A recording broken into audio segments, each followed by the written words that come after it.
I love it when clients write to ask me questions as they apply their season colors in their real lives. Helps me understand how I can help. It helps me know what I could explain better, and it helps keep me focused because I can talk for a long time without getting to what you want to know. So I like it when you tell me.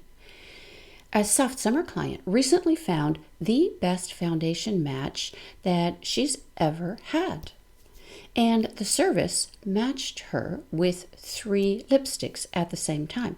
She took a photograph of those lipsticks with her color palette, and she has very kindly agreed to share that with us so we can learn how to use the color palette to buy great cosmetics. Great cosmetics for us because, oh my God, this is gorgeous. And oh my God, this is gorgeous for me are 2 different things, right? When you listen to advice, you got to think about, or I think about, are they talking to me? Are they talking to everybody? Or are they kind of talking to themselves? It's 3 different things. I mean, they all have value, but it's on us to figure out the context or the frame of reference where they're coming from. And then sometimes we get really good advice because you can't get better without other people, I don't think. And you get great advice, but they might not say it in the way we wanted to hear it. Well, that might be on us too. But coming back to the topic, women want different things from cosmetics. And I think another question for you to ask yourself is, do I want makeup that is looked at? Do I put makeup on so that it will be looked at? Or do I prefer makeup that does not want to be looked at? And so that you know where I'm coming from, I prefer makeup that doesn't want to get looked at. I would like people to say, that's a nice color for you, or your eyes look nice wearing those colors, or something that relates it back to me as opposed to great lipstick.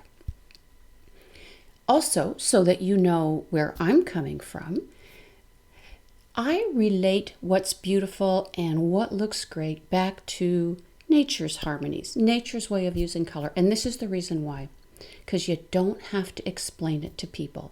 We already see it as beautiful, settled, calm. There's something familiar about it, as opposed to that use of color, not saying it's bad by any means, it's just decisions that you want to make and how I pick a frame of reference. We've seen the house where you're looking and thinking, where were they going with those shutters? Why did they put those shutters on that house? Are they going to fix them? Was that intentional? Did someone say, like, where is this coming from? We've seen that purse that, well, you look at it and you think, man, this just doesn't know what it is. It's got all these different styles going on, and then why did they add those rivets? We've seen the architecture of a house that you just can't understand. I mean, the list goes on and on. And so I tried to create a baseline for myself that I can keep coming back to that makes some sense to me and most other people. If I stray from there, well, we can talk about that today. Nature's harmonies, what's nice about it is when you wear it, you know who you are. Everybody else knows who you are. And there's a kind of a confidence. You kind of come into focus for people. Like, oh, I get what you're about. In today's blog post, we're going to go into this all in a little more detail.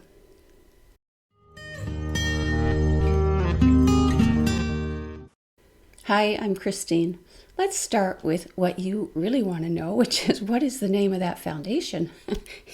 It's a Clinique foundation, and it is called Even Better CN52, 52. I think a fair medium, cool neutral color. There's something so great about finding good foundation, any kind of good makeup, It's something that must reassure our root chakra. But anyhow, in the same season, women of the same level of skin darkness often wear similar foundation. Might be identical, might be very close enough to be a good starting point to go shopping. And our client today was is Caucasian. I like being around color. I learn from it just by being around it. And the other thing that you learn by being around something are the places where you bring in your own misjudgments. We all have them. We just got to learn what they are, and then we can adapt for them kind of as we go along. And one, for instance, that many people share is that they see dark color as being quite pigmented, intensely pigmented. But how light or dark and how pigment concentrated or not, bright or soft it is, two different ballparks. And soft summer as a season, yeah, it's the darkest of the summers, but there's a tendency to think that it's overall darker than it is. But this is summer. One of its overall properties is lightness of color. Summer is cool, more cool than warm on a warm to cool scale. It is light medium to dark medium. It doesn't go to black and it doesn't go to white. And it tends to be soft, light, cool, and soft.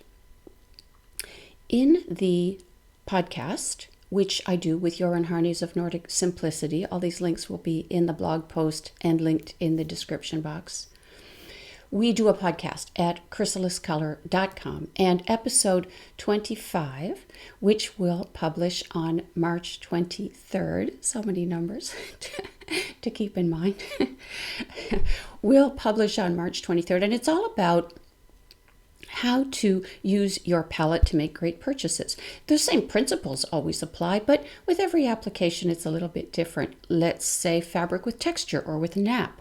Because of the nap, the fabric has shadows. Tendency to think the color's darker than it is overall. Same thing with light shiny fabric. The shine might make it look lighter or warmer, depending on the light it is reflecting, than it actually is. So different things that you learn, and with color, the way you learn about it is compare it to something. If you just look at it, your brain is, I don't know, I can't, I'm not sure. Or that's what you should say. That's the truth. Then you compare it to something and your eyes go, oh, that one. Makeup is different from clothing because of a few different things. What it has to do. It has to look like skin. It doesn't sit on skin the way clothing or jewelry does. Makeup is a little bit different because of where we apply it. Right there. Right beside the focal point, the communication center, what people look at all the time. They see all our colors, the lips, the cheeks, all the colors in the skin. They see the hair, and then they see the apparel. So shoes, well, you know, the shoes are far away, and as long as they're reasonable with the pants and with the rest of the outfit and the overall balance, there's a fair bit of latitude there. Makeup, not so much, because people see it all the time, just because of where we apply it. The other thing about makeup is, well, a couple more things come to mind. One is the swatches are small. You know, if you're going to put makeup on a piece of paper to compare to a color in your palette, it happens to be about a square inch, very similar to the size of the swatch in your color palette. And so the tendency is to match this square to this square, this dot to this dot, whatever brand of color palette you happen to use. And then you stop. But you can't stop there, because when people look at our makeup, they're not looking at just the lipstick red with that particular red in us. They're looking at the lipstick red with every color in us, our skin, our hair, our eyes, the rest of our makeup. So you can't stop with just the dot, you know, Don't do it that way. We'll talk about a different way to do it. Then the other thing about makeup is that because it's applied on skin, there is a much bigger influence of personal chemistry, personal reaction with the color. So you really mustn't buy makeup, or you're taking a bigger risk, let me put it that way, by buying makeup without trying it on. Even in the same season, there will be 4 or 5 lipsticks or blush colors. They are not going to look the same on every different person, every different woman or man. I've never put makeup on a man, but I would. Soft summer, for example. You might have someone who is extremely summery looking. She looks like a summer until you drape her and she's a little softer than that. She might be extremely autumn looking. You could swear she's an autumn until you drape her. And she may have a lot of warmth in the eyes. She may have very soft blue eyes. There's a lot of variation in the way we're colored in a given season, and there's a lot of variation in how we react to cosmetics. So what I'm saying is, use the palette, absolutely. This is where you start, but you know, if it's a big investment, you still would want to try it, which is why at the shop on this website, on the 12 Blueprints website, if you're watching this on YouTube, and I'll put the link in the description box, you can buy sample sets. Try it, and then you'll get a much better idea of where you fall in the season. So how do you use your color palette to match cosmetics? Draw the dot or the square, whatever, square inch or so, maybe fairly heavy application on a piece of paper. Sure, it looks different on white paper, it looks different on skin. You just got to have a control here, and I find white paper just works for me. Do the dot to dot matching, put them right beside each other, and think about, are these reasonable? Do they look like they could have grown in the same garden? Think about, could you slide the dot into, or the square, into the entire strip? Would it, because that works for me actually better than just matching the dot. Okay, fine, the dots, the squares, whatever it is, shape of your palette, they work fine. But could I slide it into the whole strip? Could I make a family out of these? And that's sometimes where you realize, yeah, I actually couldn't, or yes, I could. And then, because your cosmetics are seen with every color in you, not just the one that happens to be the same match, and that's true of your clothes too. If I were wearing a blue top, you wouldn't only see it with the blues in me, you'd see it with every one of my colors. So, once you've got one you think, pretty good match, yep, I could slide it into the whole strip, hide that strip. Now how does it work? Could you do it with the blues? Could you look at it with the neutrals? So then what I do with makeup, because I got this small swatch, as opposed to apparel where you got a much bigger piece of color to work with, is I'll put the color palette on the table with the swatch on paper about halfway along, right beside it. I'll anchor the bottom strip with my hand, and then I'll just start flipping the pages. And I'm looking for, is this comfortable? Is this uncomfortable? Do I see outfits? Are these things actually better together? Is my attention more on the clothing or more on the color palette? Am I ignoring one? Am I trying to ignore one? I'm flipping the pages. I want to see the light colors in the palette as well as the dark colors. When I get to the swatches that are in the same color family, let's say the reds, slow down. Are these reasonable together? You've looked at quite a few colors in the palette with the cosmetic at this point, so your eyes are learning all the time what the parameters are, how these things are working together. Slow down when you get to the colors that are similar and go back to, could I slide this cosmetic into this strip without disturbing the overall balance? And keep going. If you're feeling pretty good about it, just keep looking with yellows and greens. I find very informative because, like, they're either right or they're wrong. You know, they look great or they're, this is not working. And so I'll slow down and I look carefully at those colors. And then I'll slow down again when I get to the neutrals, because these are your skin colors. Your lipstick is going to be seen with your skin. Your eyeshadows are going to be, my preference, colors that are or belong in the skin or could be a reasonable shadow on the face. Shadows, the eyeshadow is intended to define the socket of the eye and intensify the eye color. My opinion, this is just where I'm coming from. Lots of people use eyeshadow in different ways, but I'm looking for a color that could be a reasonable shadow on the face. Could I put it anywhere on the face? Would an artist be able to use this color and create shadows under the jaw or around the nose? Is it reasonable on this face? So that's how I work with makeup. And in the next section, we will look at the picture the client sent us and we'll talk about that. Here is the picture our soft summer client has very generously agreed to share with us. And so you see the color palette and you see the lipsticks. These are Clinique lipsticks. And to tell you the colors going from lightest to darkest, I'm just going to look at my notes. The lightest is 04 Subtle. The medium color is number 13, Closer, and the darkest is 28, Mink. If you're interested in where the color palette comes from, have a look at True Color International. Website is truecolor.com.au. It's on the screen now, and it will be linked in the description box. These are terrific palettes that the public is able to buy. Let's talk first about lighting. So it is just like advice. Back up, look at the big picture. Where is this coming from? So when you look at this photograph, the first thing that my eye picks up is, I think it's being warmed by the lighting, meaning that the paper looks warm.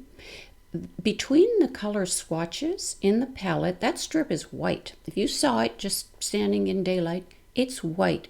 But you see in the photograph, it's sort of a pale golden color. So everything has been warmed up by that amount. Now that applies to the colors as well as the lipstick. So if the lipstick still looks too warm, it probably is. But just be watchful that everything is being warmed up. iPhones especially, if anybody has an idea of how to get iPhones to not warm everything up, I would really like to know.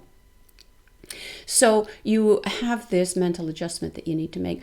Also, we're moving through several steps of software as you are watching this, and every one of them is changing the colors to some degree. So if you're listening to me and thinking, I do not see this the way she sees it, what is she talking about? It might be just that you're right and your monitor is, or something along the way is adapting the colors so that you are seeing them differently from me. If I look at the palette with the lipsticks, that first one, the lightest one, seems okay. Again, I'm having a general feeling, I think this is a little bit too warm. It would be better if it were sheer because the natural lip color would come through. It might be better for a soft summer who looks like an autumn. Maybe she has apparent warmth in her hair, might be a warmer brown, might be ginger tones. She may have warmth in her eyes, so this would be one you'd want to try. The middle one, to me, I get earthy vibes. Earthy means it is warmed by golden orange, sort of Santa Fe, Arizona, Grand Canyon type colors, warmed by golden orange, and it is muted. It is softened. It's not bright, intense candy color. And that looks to me like what I'm getting from this. It also appears to be more opaque, so it gives a heavier impression. And I wonder, I look for, in all summer seasons, they have a water sensibility. And this to me doesn't appear to have that. I get more of an earthy impression. Maybe the same with the darkest color. Now it's dark, so it's harder for us to evaluate color in the dark. We think it's intense, or we make decisions about it just because it's dark. And I'd really want to try that on. In the blog post, I'll share with you what the client's observations were about the darker color. And she's a very discerning eye. She has understood her season and finding colors for a long time. So she's had quite a lot of practice. And her comments weren't too bad at all about this color. So I'll share those with you in the blog post. I wanted to talk a little bit about something that women think about, and understandably so, is how do I know if a color is too warm or cool? When you open your color palette, you see how every season, more in the seasons that are a blend of two, soft summer's a blend of lots of summer and a little bit of autumn, they have a warm-cool range that they run through. You got your cooler neutrals and your warmer neutrals. You got cooler reds and you got warmer reds. Same for green, same for blue. But when you open the palette, you can see the reds, let's say, moving through a warm to cool range. But they look like they belong in the same family. You don't feel like, oh man, this warm side is way too warm for the cool side. They kind of work together. lipstick would be the same way.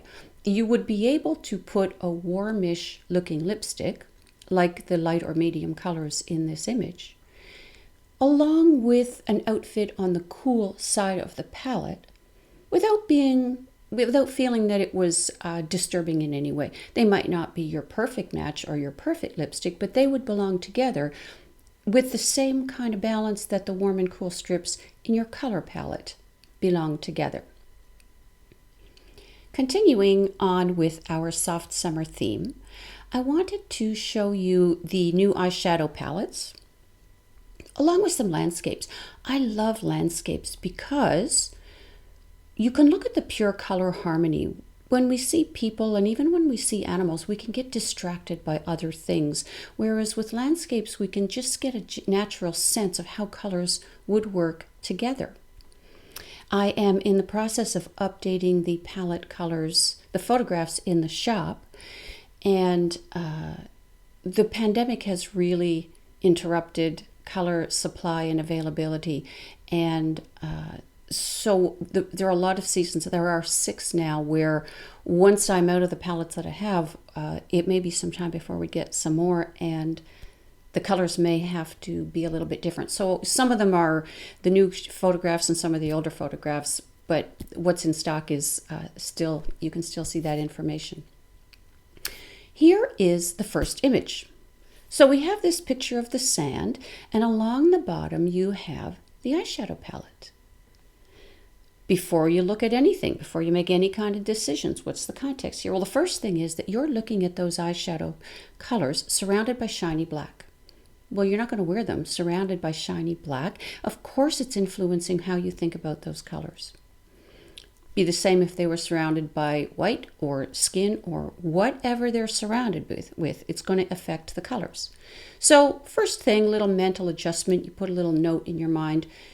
Okay, not sure here what mental adjustment I'm going to have to make, but the shiny black is affecting how I see these. Now I look at the sand and I think, these are colors that would appear in soft summer colored people. There would be warmer neutrals and cooler neutrals, but this is a fairly good expression of soft summer. Light overall, very belonging with a summer colored group of people. We have to set parameters on information for it to feel like it really is ours. And if you haven't a sense with the color palette or with this image, well, here's your property. Now, where you put your fences, how close to the shoreline you want to build, that's up to you.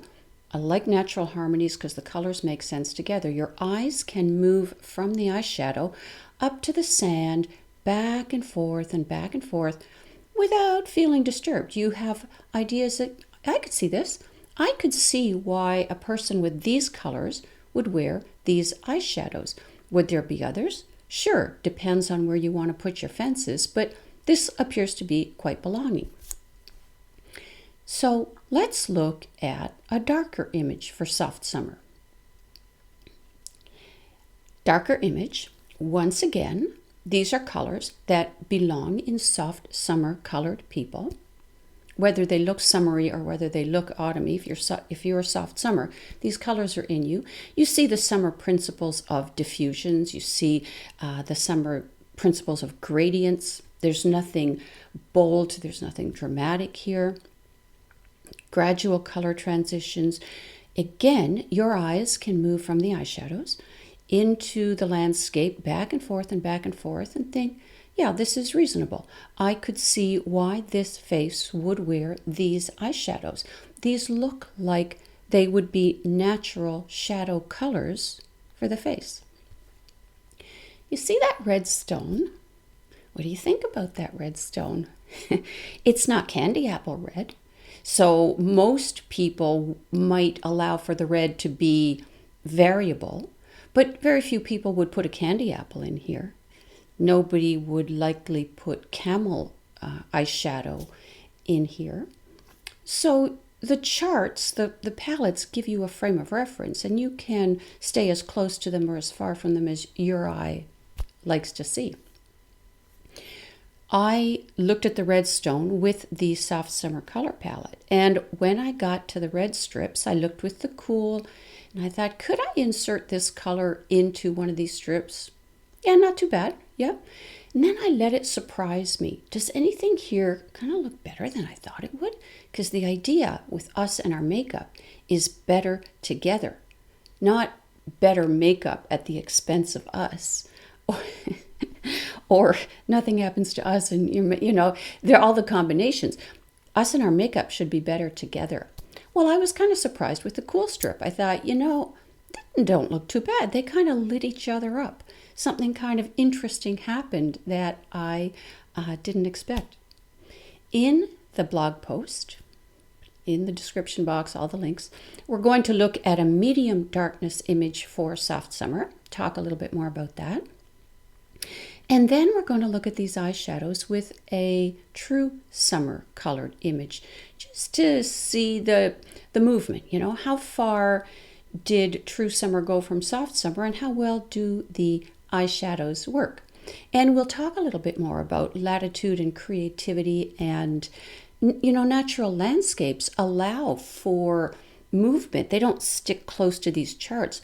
These charts are theoretical, but the world around us isn't theoretical. So we're going to talk a bit about how to use the charts to give us the kind of guidance that we want, that works for us, for how we want to look. We are going to finish today's blog post and video talking about athleisure. I've had a number of requests for athleisure type of clothing, particularly for soft and true summer. I was pretty broad in my interpretation. Athleisure for some people can mean workout clothes, and other people it can mean casual comfort clothes. So I've pinned a few, and with more in soft and true summer because those were the requests that I got. Remember that style is a different conversation from color. So in no way am I suggesting that those styles are going to work great for every soft summer. That depends on body type. Just saying that these are colors that would work well in this season. I think that one of the challenges for soft summer is to get past the idea that all the colors that you wear are, grayish this and grayish that. Those are the neutrals. The colors can be quite colorful. And when you see them on the people, you say, who in the room needs this blue to be more blue? Everybody says, not me, leave it alone. It's absolutely fine under this face, exactly the way it looks. It looks rich, it looks colorful and pigmented. A good way to figure out your brightness ceiling that has helped me a lot has been to have a true winter frame of reference. What's it mean when color really is intensely bold? For example, if you had true white, if you had lemon yellow, or if you had a piece of fabric in sapphire blue or anything in those colors, put it next to the red stone in the previous image. Different families, right? These things would not exist in the same landscape. It would throw the balance off too much. So I find that soft summer can go quite high, but you'll know by the quality of the color it doesn't interact well with winter colors. One of the best winter colors, I think, is their cool fuchsia. If you can get a piece of that fabric, soft summer, it just won't, they'll push each other apart. They'll be like repelling magnets almost, and you'll be able to see that. Life brings us opportunities all the time. Well, it's our job to notice them, and it's our job to move forward and to do something about them. The great thing about natural colors, what makes them so easy, is that they run through our veins, quite literally. They're at our fingertips. And so learning how to work with them, practicing a little bit, can open doors of self-knowledge as well as improvements in appearance that are so priceless in our lives. I hope this video was useful to you. Again, the links are all in the description box, and I will see you next time. Bye.